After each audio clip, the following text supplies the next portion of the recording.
There's an old saying, water is life, and this is exactly what we're talking about today. A cyber attack on water systems could lead to widespread ramifications. It could also severely impact emergency response operations, hospitals, firefighters, and food production.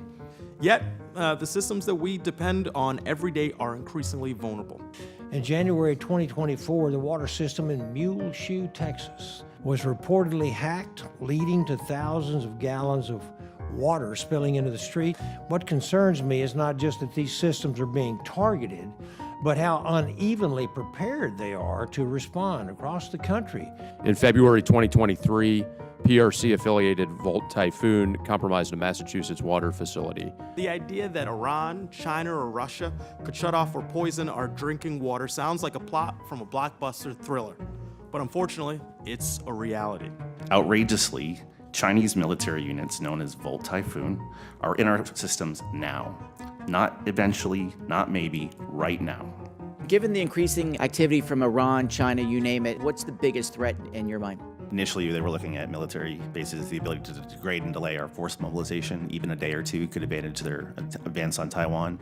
But the second wave was non-combatant civilian infrastructure, like the 10,000-person town in Littleton, Massachusetts.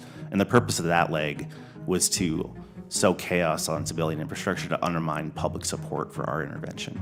Most of the successful compromises from Volt Typhoon into U.S. water have been through known edge devices or even security remote access technologies, which have CISA, known exploited vulnerabilities associated with them.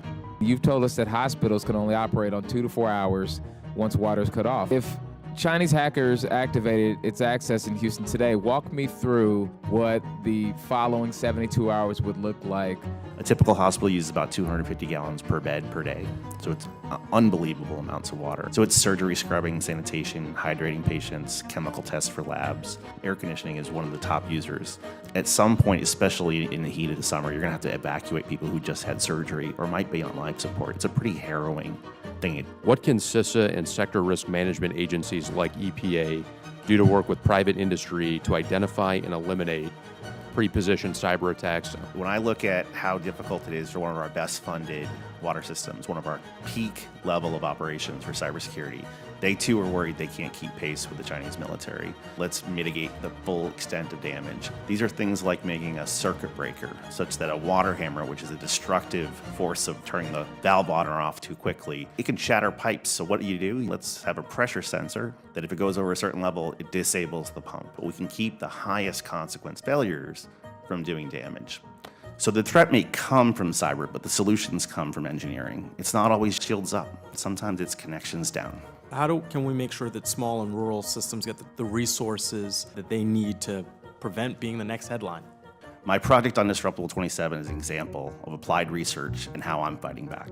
We're identifying familiar, affordable, and effective engineering mitigations so that if a punch is thrown from any predator, we know that we're able to take that punch. We're innovating narrowly with 12 U.S. hospital communities such that we can replicate widely to the rest. A workshop in New Hampshire, utility produced 5 mitigations. Something like this pressure release valve that can maybe be a shock absorber from one of these water hammers. Let me wrap up by saying, we are prone, we are prey, but we are not powerless.